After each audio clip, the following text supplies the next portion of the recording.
Hey guys, I'm finally back with a new tutorial. I know it's been like forever, probably close to a year, and I'm so sorry. But I am bringing you guys a look that I recently did on a client. It's just kind of like a very soft fall glam with a pop of color. So if you want to see how I got this look, stay tuned and tune into the tutorial, guys. So I started off by grooming the brows with the Clear Brow Gel by Anastasia Beverly Hills. And I'm just outlining the bottom of the brows with the eyeshadow base, which is the P. Louise bases in 05 and 06. I've been doing this lately. I kind of like doing it because it structures the brows early in the game. So when you do go to fill them in and kind of complete the look, it's easier to do brows. And I'm just also taking that base or that base mixture all over the eyelids as well.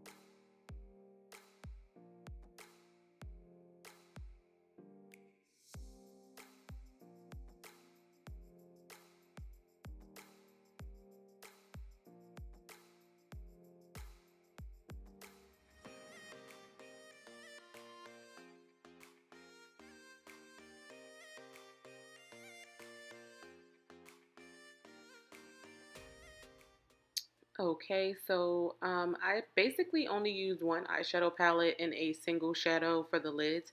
So for the eyes and the crease, I did use the ABH Jackie Aina palette. The colors that I used for transition shades were ginger and edges. Come on now, slay them. And to deepen the crease, I used that deep, I think it's like a purpley maroon shade, but it's kind of brown too. It has like some hints of brown in its credit.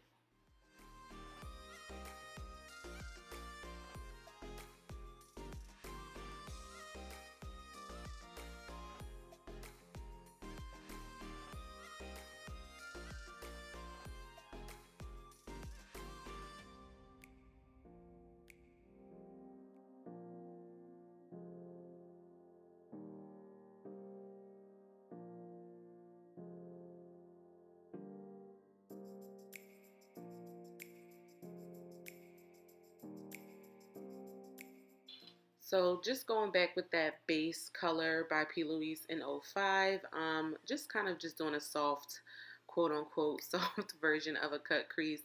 I just really wanted to highlight the lid color on her eyes because she has like a really larger, pretty eye. So when I do get clients and they have like bigger eyelid space to play with, it's kind of always fun to just make them just stand out, I guess, in a sense.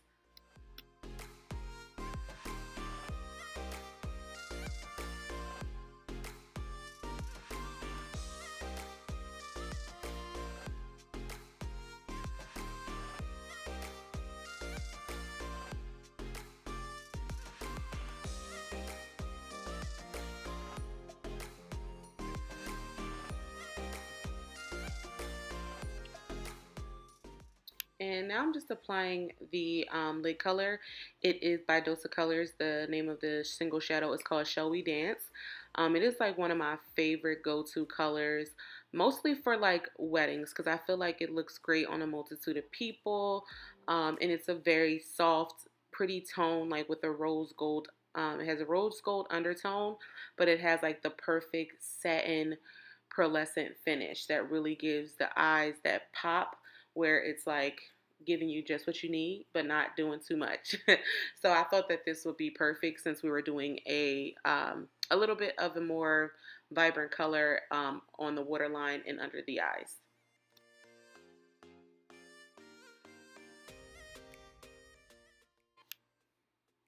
And I'm so sorry if it goes out of focus because, like, my big head is in the way. Um, I love doing, like, client tutorials.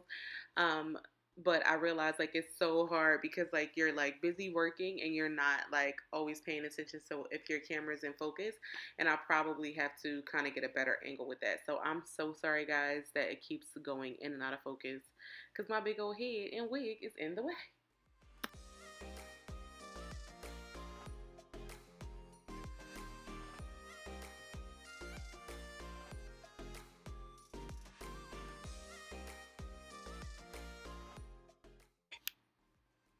And I just applied the lashes off camera. I really cannot remember the brand and name of these lashes. I believe they were by a local vendor here in my city. So I'm so sorry. If I find the box, I will remember to, of course, put it down in the description bar below. Or description box below, excuse me. But they're just like a big, kind of like a mink 3D lash, which I love for everybody. And I know like bigger lashes are not like everybody's thing, but I just feel like with the right look, even with like a softer, more played down look, a big lash just gives it just gives you what you need. And a lot of people are going to disagree, but I'm sorry, I love them. And I'm just prepping the bottom waterline with a black eyeliner. It's by Patrick Starr, the One Size brand. I don't know if it has a name, but I do know it's like the black gel pencil, which I really like because even for myself trying it, it like stays. Even though sometimes that can be a pain, but it like stays. um, oh my god, I was about to like cough. I don't have the virus, y'all, but throat's getting a little dry over here talking. And the blue eyeshadow that I used, it's a MAC. It's like a throwback shadow. I cannot remember the name of it. I'm so sorry, but I'm definitely gonna remember to put it down below, in the description bar. But if you have like any vibrant, like this was like more like a navy cobalt bluish shade, you could either do something like this or even a purple. Is very pretty. And we were just talking about how her eyes like water when we do eyeliner, which typically happens with most clients because their eyes dry out and then all of a sudden they're crying like a baby. So that's why it's always best to do like eyes first when you're doing a more detailed look with the bottom liner, because once the waterwork start and you got that concealer and that foundation on, it's like over. We're starting from scratch.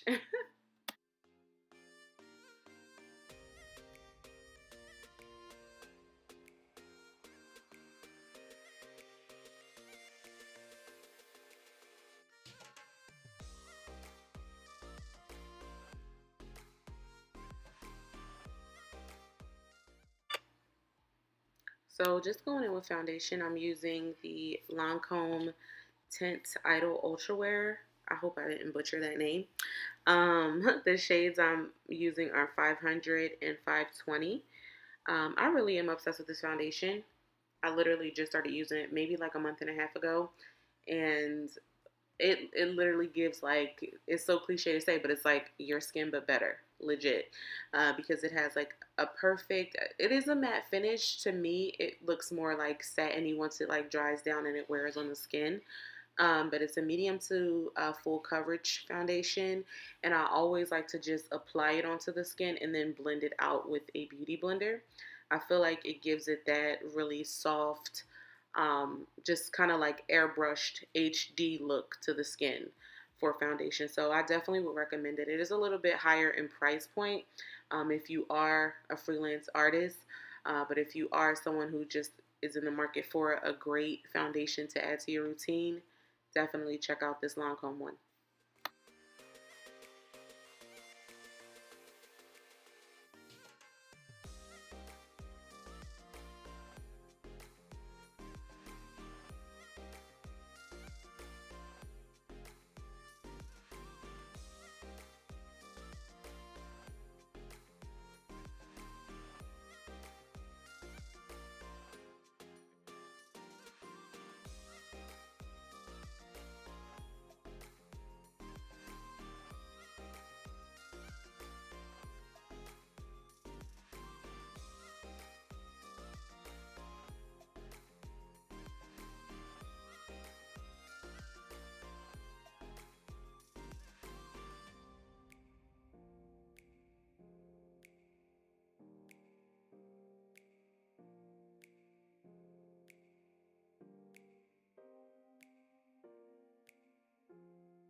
To contour, I'm taking Black Opal's foundation stick in the shade Carob.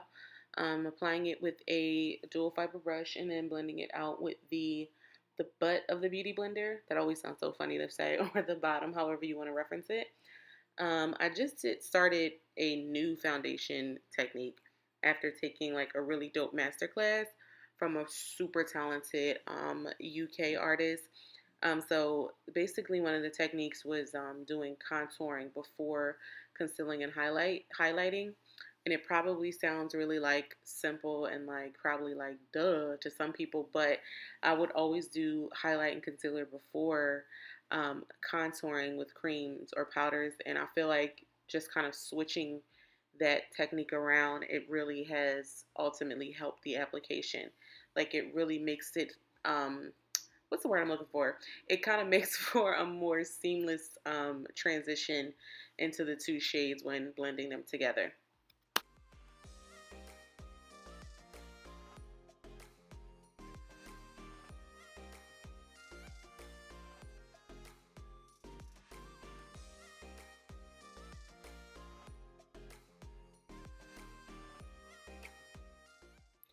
And to highlight, I'm using the Makeup Forever HD or Ultra HD Concealer.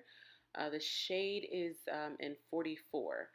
And I'm just applying that with a flat synthetic brush, and then also going in with the nose contour before I blend out the highlight.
And to set the under eye and the other highlighted areas of the face, I'm using Danessa Myricks Evolution Powder in the shade 2.0.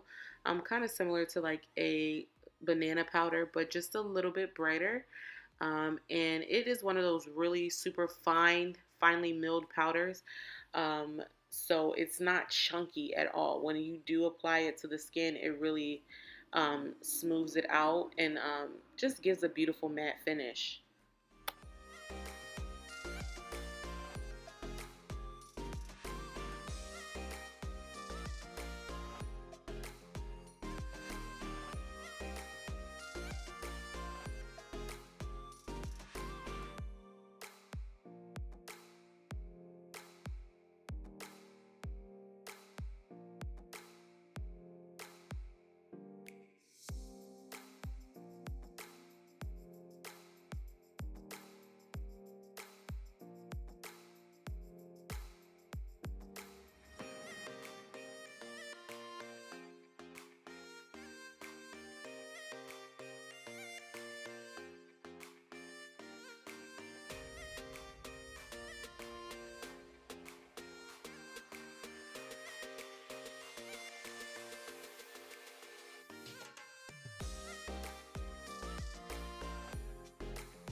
right, and for the lips, we are using ColourPop's Control Lip Liner.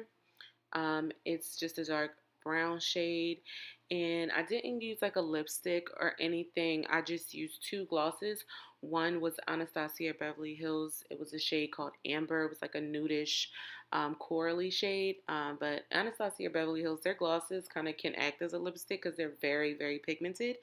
And then I put in a little bit of the Kiko Milano 3D gloss in the shade O2, which is like also like a nude shade, but like lighter, like more of that tannish beigey nude.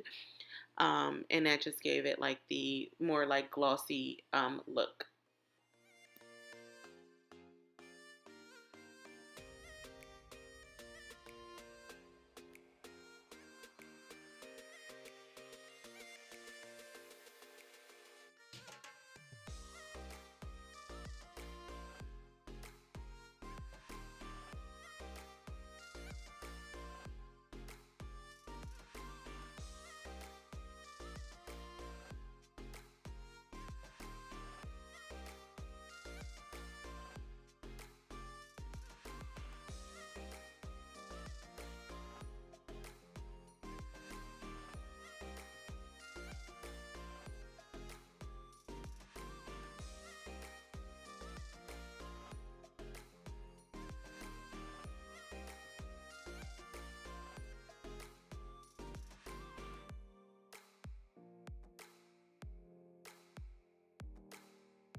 And here is the final look.